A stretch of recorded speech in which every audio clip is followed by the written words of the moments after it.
Now we're going to talk about how we memorise the fretboard. Now this is super important if you want to improvise and if you want to do songwriting. It's actually easier than it sounds. We start with the E string. We start with the E string because string 6 and string 1 are both tuned to E. So if we can memorise that, then we've got 2 strings already sorted. Now, basically the key thing with the guitar is at fret 12, everything starts again. Yeah? So at fret 12 we reach what is called the octave. So in the case of E, your open string is tuned to an E, but then when you play fret 12, that is also an E, an octave higher. So it's the same note but higher in pitch. Yeah? Which means that whatever note is at fret 1 is the same as the note at fret 13, but an octave higher, if that makes sense. So 13 is an octave higher than 1.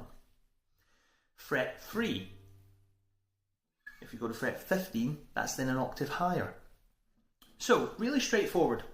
Your open string is an E, fret 1 is an F, fret 2 is an F sharp, fret 3 is a G, fret 4, G sharp, fret 5, A, fret 6, A sharp, fret 7, B, fret 8, C, fret 9, C sharp, fret 10, D, fret 11, D sharp, fret 12, E. Now, you notice on the way up I use sharps. So, for example, F sharp, G sharp, A sharp.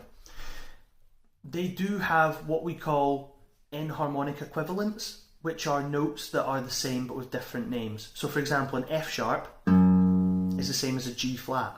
A G sharp is the same as an A flat.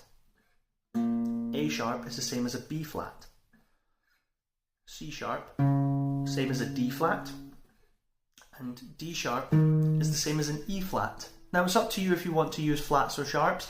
I like to use sharps when I'm ascending and flats when I'm descending. But that is how you work out the notes along a string, and that is the E string. So for example, if I want to work out the A string, I start from A, my open string, and I know that by the time I reach fret 12, I should be back at A.